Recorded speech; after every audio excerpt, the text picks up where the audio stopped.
Assalamualaikum warahmatullahi wabarakatuh. Perkenalkan, nama saya Gisni Arino Rajani. Saya dari kelompok 3. Nah, di sini saya ditugaskan untuk menganalisis sebuah permasalahan sosial, yang dimana menganalisis permasalahan sosial ini merupakan sebuah tugas dari matkul kewarganegaraan. Nah, permasalahan sosial apa yang kita analisis?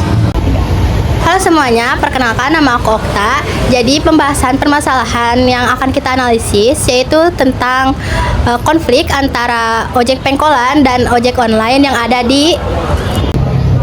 Halo semuanya, perkenalkan nama saya Yuda Ira Rahayu. Jadi di sini kami kelompok 3 akan melakukan penelitian di sekitar UIN Sunan Gunung Jati Bandung, tepatnya di Manisi. Halo, nama saya Inayah Anissa Pridayasi. Jadi, yang akan menjadi narasumber di daerah Manisi ini adalah ojek pangkalan yang di Manisi dengan warga lokal di Manisi dan ojek online yang berada atau di daerah Cibiru, Bandung. Halo, saya Clara Sisani. Tanpa berlama-lama lagi, kita langsung aja ke tempat lokasinya yuk. Let's go. Oke, Bapak, sebelumnya mohon maaf Bapak mengganggu waktunya ya. Dari tugas kewarganegaraan ini kami berlima ini ditugaskan untuk mewawancarai Bapak terkait permasalahan sosialnya. Nah, ada beberapa pertanyaan yang emang harus dipertanyakan gitu Pak, dari permasalahan sosial ini. Seperti yang tercantum di dalam berita gitu ya Pak, dari adanya permasalahan sosial di ruang lingkup Manisi ini Pak, dalam berita tersebut tercantum gitu bahwa adanya kebijakan yang diterapkan. Nah, kebijakan tersebut itu dikatakan bahwa si ojol ini dilarang gitu untuk masuk ke kawasan zona merah, salah satunya di Manisi ya Pak. Nah, kalau boleh tahu Pak, apa sih yang melatar belakangi adanya kebijakan yang diterapkan tersebut Pak? Ya, kita kan sebenarnya dengan pihak ojek online ya, kalau dulu kan pernah ada benturan-benturan gitu. Dari tahun berapa ya? Tahun 2015 gitu. Oh, 2015. Ya, dari 2015 sebelum saya jadi ketua, saya waktu itu masih jadi bendahara ojek. Nah, seringnya ada benturan-benturan. Ya, alhamdulillah setelah Bapak jadi ketua selama 6 tahun ke sini, ke 6 tahun ke depan, Bapak pribadi istilahnya, khususnya ke anggota, dilarang istilahnya melakukan tindakan premanisme ataupun mengambil HP-nya dengan alasan jaminan, karena itu bisa kena masalah pidana gitu ya. Ya, kalau misalkan untuk ditegur sih nggak apa-apa. Kalau untuk ditegur nggak apa-apa. Kita juga udah ada kesepakatan waktu itu dengan komunitas ojek online juga, Posko Jabar. Jadi ojek Manisi itu termasuk saya pribadi selaku ketua mengambil kebijakan untuk ojek online diperbolehkan masuk.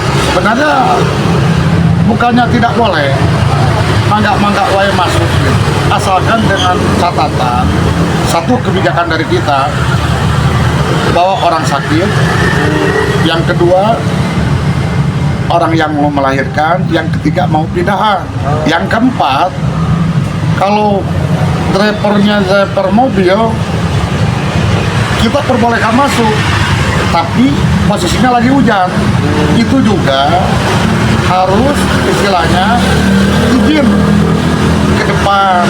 Ya, kita itu kan orang Sunda ya, etika harus dipakai gitu.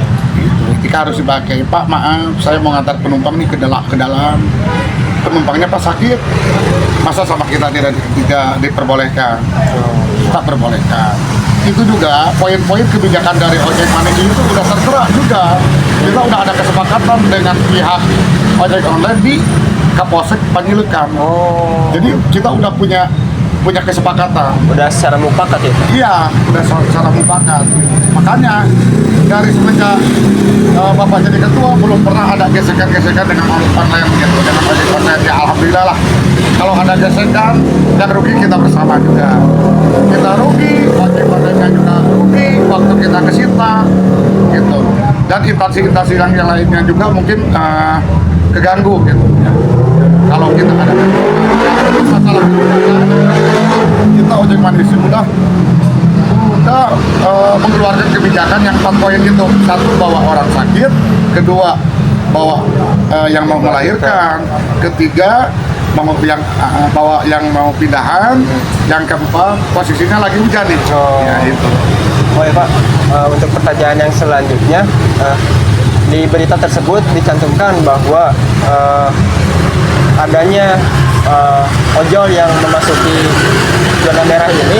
Nah, sebelum diterapkan kebijakannya, nah dari si pendapatan Opang sendiri yang di daerah Manisi itu menurun Pak. Nah, kalau boleh tahu seperti apa sih pendapatan yang menurun itu Pak? Ya kalau dari segi pendapatan ya otomatis kita menurun ya. Ya kenapa kita menurun? Karena yang namanya konsumen ya termasuk masyarakat maunya yang simpel aja ya. Zaman sekarang maunya mau keluar ataupun mau belanja, kita kalau pakai online kita tinggal klik aja gitu. Kalau mau keluar naik ojek, kalau ojek online kan bisa langsung ke rumah gitu. Nah disitulah istilahnya kita harus saling bisa menghargai diri seperti itu. Kalau dari segi pendapatan ya otomatis kita mungkin menurun juga. Kalau ojek Manisi itu kalau dulu pendapatan kita itu di sini satu hari itu bisa dapat di angka 200.000 ataupun 250 ya. Sekarang jangankan 200 ataupun 100, 50.000 juga sampai malam gitu anak-anak di sini ngojeknya gitu. Kalau itu dari segi pendapatan. Jadi menurun ya Pak? Ya otomatis drastis menurun. Drastisnya menurun. Oh. Untuk pertanyaan yang selanjutnya Pak, dari kebijakan-kebijakan tersebut yang sudah diterapkan gitu Pak, apakah ada keadaan yang dirasa setelah kebijakan tersebut diterapkan itu dari pihak Opang sendiri seperti apa sih Pak? Kebijakan yang mana? Yang tadi yang pertanyaan diterapkan. yang pertama ya? Ya. Kebijakan Jadi, yang 4 poin itu mungkin. Keadaan yang dirasa setelah kebijakan tersebut diterapkan, apakah ada kestabilan Pak dari pendapatan ataupun keadaan di Manisi? Kalau dari pendapatan kita tetap aja praktis ya. Kalau untuk dari pendapatan praktis menurun juga. Karena kita juga tidak menyalahkan online juga untuk posisi zaman sekarang. Apalagi ekonomi sekarang lagi sulit ya. Semenjak COVID itu. Ya. Apalagi sekarang masyarakat itu hampir tiap rumah punya motor. Iya. Kalau dulu tiap rumah itu paling ada 1 motor. Kalau sekarang kan hampir tiap rumah itu kalau anaknya 3, motornya ada 3. Otomatis dari penumpang juga mungkin daripada kita naik ojek Opang, daripada kita naik online, lebih baik kita pakai kendaraan sendiri, kita beli sendiri, kita ngeredit sendiri gitu. Nah itu, jadi kita juga tidak terlalu menyalahkan kepada online gitu ya. Kalau untuk kesini karena perekonomiannya kan emang rasanya lagi sulit gitu. Ya. Kalau sejauh ini Pak, dari beberapa kebijakan tersebut, nah kalau semisal nih Pak, ada ojol yang melanggar memasuki zona merah ya, terkhususnya di Manisi ini Pak. Nah, apa sih tindakan yang dilakukan oleh pihak Opang tersebut gitu, Pak? Biasanya. Kalau kita mungkin kita tanya dulu ya, kita tanya dulu. Apakah kita tanya nih, Bapak ini online apa? Ya online Pak. Loh kenapa? Istilahnya Bapak tidak izin permisi dulu di depan, karena kita juga kan ada kebijakan. Oh saya tidak tahu Pak, ya gini aja Pak. Kalau Bapak tidak tahu, tidak mungkin tidak tahu ya. Yang namanya kebijakan dari Manisi itu udah tersebar sebenarnya. sewaktu saya jadi ketua. Kalau ketua yang kemarin-kemarin keras, Oh, lebih keras ya, Pak? lebih keras, tidak mau ada bersinergi, tidak mau ada kerjasamanya. Kalau saya pribadi, saya memimpikannya istilahnya nurani ya, ya deh ya. Karena apa? Beliau cari nafkah, kita juga cari nafkah. Beliau cari untuk ke dapur, kita juga cari untuk ke dapur. Kalau saya merasakannya ke sana, ya makanya kebijakan saya itu dikeluarkan. Nah, Agar jadi lebih saling mengayomi ya, Pak? ya kita saling mengayomi, saling menghargai juga gitu.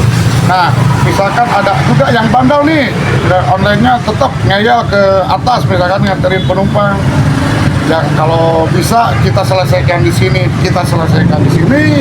Kalau tidak bisa diselesaikan di sini, ya mungkin kita diselesaikan di polsek penyelidikan. Biar enak lah.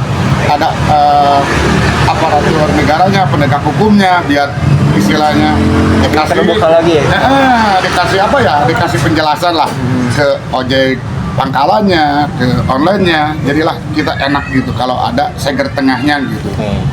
Nah, Pak, dari kebijakan emang sudah disepakati ya, Pak, antara ojol ataupun opang ataupun pihak kepolisian. Nah, kalau sejauh ini, Pak, ketika ada masalah yang terjadi kayak kejadian yang tersebut, Pak, kayak ojol nih masuk ke sini kayak kejadian yang sebelumnya gitu. Nah, solusi yang diterapin sama antara pihak opang dan ojol ini seperti apa, Pak? Kalau saya sudah pegang semua ketua-ketuanya komunitas, sebagian, bukan semuanya ya, sebagian komunitas online. Karena online itu kan tidak ada pengurusnya sebenarnya. Kalau opang itu ada ketuanya. Karena online itu kan komunitas, jadi ada ketua komunitasnya. Nah, saya sebagian udah sering ngobrol, apalagi udah sering ngobrol. Kita juga udah punya nomor-nomor HP-nya. Kalau misalkan ada kejadian, ini dari komunitas mana nih? Misalkan dari Jomber nih. Kita dari Jomber, Pak. Kita komunikasi dengan ketua Jombernya, Kang Peri gitu ya. Sama Kang Peri kita komunikasi. Kang Peri ini gini. Oh, siap ketua, nanti saya kasih arahan mungkin anggota sayanya. Jadi istilahnya kita juga mungkin tidak lepas komunikasi dengan pengurus komunitasnya. Ada koordinasi serta pengawasan juga ya, Pak? Iya. Terkait hal itu. Kalau kita ngambil misalkan, ya kita juga saling menghargai ya antara ketua dengan ketua. Kalau anak buahnya kita tegur, takutnya nantinya ada miskomunikasi. Ya makanya kita, istilahnya saya pribadi selaku ketua DOI Arda Manisi selalu berkoordinasi dan komunikasi dengan ketua-ketua komunitas online yang sudah pernah duduk bersama dengan ketua Arda Manisi. Kalau Bapak begini deh sebenarnya ke anak-anaknya diterapkannya seperti ini. Mangga wae. Ya silakan aja. Kalian mau tegur gimana juga online yang masuk. Tapi dengan satu catatan, saya tidak mau mendengar ada kekerasan.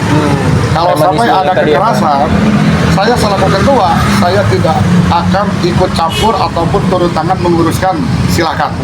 Itu resiko tanggung sendiri. Kalau saya pribadi ke anggota seperti itu diterapkannya. Ya makanya istilahnya anggota Bapak itu di sini istilahnya sedikitnya tahu aturan dan istilahnya taat aturan lah gitu. Ya makanya tidak pernah ada gesekan-gesekan. Alhamdulillah lah kalau untuk Manisi kondusif. Berarti kalau untuk sekarang dari permasalahan sosial antara konflik ojol dan opang sudah agak stabil ya, Pak? Atau memang sudah stabil? Kalau untuk sekarang ya, dibilang stabil mungkin belum stabil. Dibilang stabil mungkin masih kurang sedikit lah. Ya sebenarnya antara online dengan opang itu yang harus diutamakan itu sebenarnya etika yang dipakai. Karena kita itu kebanyakan kan kalau tinggalnya di Bandung, walaupun dia orang Medan, tapi kalau udah tinggal di Bandung, KTP-nya Bandung, otomatis beliau orang Sunda, orang Bandung, tapi tahu aturan-aturan di Bandung, aturan-aturan atas nama orang Sunda. Ya makanya orang Sunda itu keramanya etika yang dipakai, sopan santunnya yang dipakai, ramah-ramahnya yang dipakai. Kita juga lebih ngerti kok kalau seperti itu. Bapak, izin Bapak untuk mengetahui identitas nama Bapak buat dicantumin boleh nggak Pak? Oh, maka. Kalau ditulis atau Di bicara aja Pak. Oh, oke. Sama umurnya Bapak. Ya. Kalau nama saya Pak Asep Dudung selaku Ketua Ojek di Arga Manisi. Tempat tinggal mungkin di Kampung Jati, RT 5, RW Genap, Kelurahan Pasir Biru. Umur Bapak 42. Iya, 42 tahun. Ya mungkin selama ataupun bekerja di Ojek Munisi dari tahun 97. 97. Cukup lama ya Pak? Udah cukup lama di sini. Ya makanya tahulah gimana gitu. Udah sering berarti apa ngurusin masalah hal-hal yang kayak gini ya? Sebenarnya udah kenyang deh. Udah kenyang sebenarnya. Ya makanya kalau Bapak pribadi alhamdulillah deh. Selama Bapak jadi ketua, bukannya kita mau ujub atau mau apa ya. Kalau Bapak yang diterapkannya satu sosial, satu nurani, dan yang ketiga kita harus bisa berbenah diri, khususnya di tempat usaha kita. Ya makanya Bapak bikin musola juga. Alhamdulillah, Kota Bandung mungkin belum pernah ada ya pangkalan ojek ada musolanya ya. Kita bikin musola daripada punya pos kita. Kan kebanyakannya kan masyarakat cenderungnya nih ojek pangkalan nih suka mabuk nih. Ya. Kalau dulu kan gitu. Nah Bapak menghindar dari situ daripada posnya dipakai mabuk, mendingan aja dibikin musola. Kalau mau pos, kita nanti bikin pos. Ya makanya pos punya, musola juga punya. Kegiatan di tanah masal, Arga Manisi di waktu Covid parah-parahnya udah pernah melaksanakan di tanah masal. Alhamdulillah lah. Oke Bapak, terima kasih atas jawaban-jawaban yang sudah dijawab oleh Bapak ya dari beberapa pertanyaan-pertanyaan yang sudah saya sampaikan. Terima kasih juga Bapak udah mau berpartisipasi dalam wawancara permasalahan sosial ini Bapak. Saya dan teman-teman saya mengucapkan terima kasih banyak Iya, itu Pak. sama-sama. Assalamualaikum warahmatullahi wabarakatuh. Maaf Bapak, selamat siang mengganggu waktunya. Kami dari jurusan sosiologi ingin bertanya-tanya perihal tentang isu sosial di Manisi tentang zona merah yang dilalui oleh ojol dan dilarang oleh opang gitu Pak. Jadi pertama-tama mohon maaf, boleh tahu nama dan umur Bapak? Nama saya Ria Usci, umur 49 tahun. 9 tahun, oke. Sebelumnya boleh muncul di video nggak Pak? Mukanya? Boleh, oke. Itu ditayangin. Iya Pak, di YouTube. Tapi nggak umum sih Pak, aman. Bapak udah berapa lama jadi bekerja sebagai ojek online? Kalau saya mah cuman part time aja. Part time. Dari tahun 2011. 2011. Sebelumnya Bapak mengetahui wilayah Manisi tidak diperbolehkan dilalui oleh ojek online? Tahu ya? Dari kapan Pak? Dari awal masuk ojek juga udah tahu. Udah tahu. Emang daerah Bandung Timur, mulai dari Pasir Impun sampai ke daerah Bandung Timur aja semuanya. Oh. Zona merah. Apakah Bapak pernah merasakan dampak dari ketentuan wilayah Manisi tidak boleh dilalui oleh ojek online? Kalau di Manisinya sih belum pernah, cuman pernah waktu itu di Cipadung. Aduh. Saya juga ngambil konsumen, mahasiswa juga, mahasiswa UIN, cuman ketahuan juga sama opang. Apa yang dilakukan opang tersebut? Waktu itu diikutin, dimintain uang. Berapa itu Pak? Waktu itu 25.000. 25.000. Padahal ongkosnya cuma 4.000. lanjut ke pertanyaan selanjutnya ya Pak. Beberapa sih banyak kasus yang Bapak ketahui gitu dari ketentuan wilayah Manisi yang tidak boleh dilewati oleh ojek online. Ada beberapa sih waktu itu pernah murid kaji juga, padahal tidak pakai motor, bawa mobil. Mobil juga diikutin waktu itu, sampai kalau nggak salah murid kaji pernah bilang sampai dipukulin juga. Itu tuh alasannya karena apa Pak? Sampai dipukulin gitu nggak boleh? Karena nggak boleh masuk. Kalau apa sih kriteria dari ojek online gitu yang boleh melewati Manisi? Kalau yang boleh masuk Manisi itu biasanya yang ngantar barang sama makanan. Biasanya kalau emang sih ketentuan antara kita dengan opang itu emang kalau penumpang emang nggak boleh masuk sampai batas batas jalan masuk aja, habis itu ke dalamnya pakai ojek pangkalan. Kalau dari Bapak sendiri merasakan gitu dampaknya gitu ketentuan tersebut? Kalau saya mah aman-aman aja, cuman yang merasakan dampak itu kan biasanya mah konsumen, biasanya banyak kan konsumen mah kalau pakai opang katanya lebih mahal, makanya suka pakai jasa ojek online, lebih murah, terus bisa langsung ke depan rumah, door to door gitu. Menurut Bapak solusi dari permasalahan ini tuh gimana caranya gitu biar semua tuh berjalan lancar gitu? Ya balik ke diri aja, misalnya masalah rezeki kan Allah yang menentukan gitu kan. Kalau sebenarnya mah kalau dibolehkan masuk sebenarnya aman-aman aja. Dari perusahaan itu dari dulu sudah dianjurkan untuk ikut ojek online juga, jadi mau tetap di situ boleh, tapi aplikasi ojek online ini juga ada gitu. Jadi tidak hanya diam di satu tempat itu aja. Ya mungkin itu aja saja ya Pak ya pertanyaannya. Terima kasih buat waktunya dan mohon maaf mengganggu waktunya. Jadi Ibu, di sini saya lagi bersama Ibu siapa? Ibu Rima, Ibu Rima teh kalau boleh tahu umurnya berapa Ibu? 40 tahun. 40 tahun. Berarti sudah lama Bu tinggal di sini? Kalau aslinya memang orang sini, tapi cuma beda kampung aja. Ini Bu, kita kan mau bertanya mengenai kasus pembatasan hak bagi ojek online terhadap untuk masuk ke sini. Nah, Ibu kalau boleh tahu Ibu tahu gak Bu ketentuan zona merah di sini? Setahu Ibu sih kalau dari arah Cahem mau ke Cileunyi itu jalur sebelah kiri itu termasuk zona merah.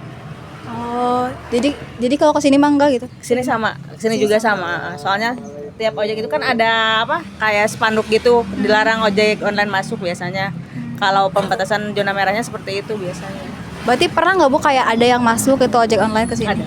Ada, terus kadang dikejar juga sama ojek pangkalan.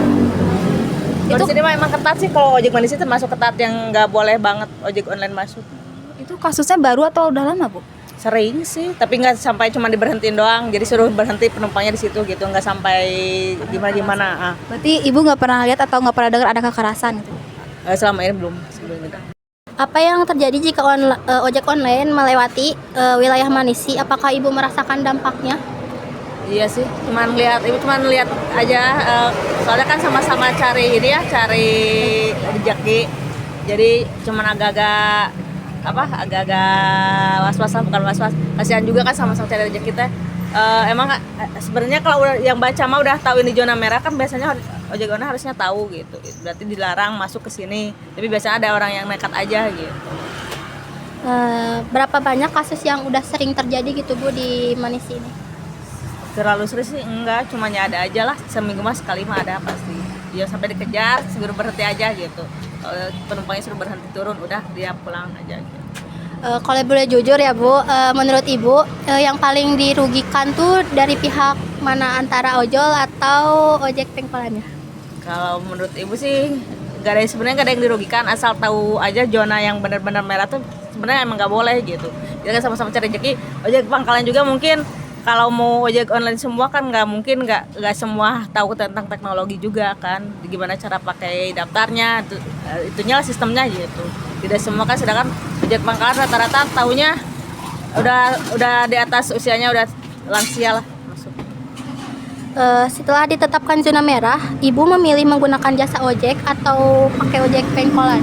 Tergantung wilayahnya aja. Kalau kayak di sini kan manis, maksudnya zona merah, Ibu pakainya ojek aja biar aman.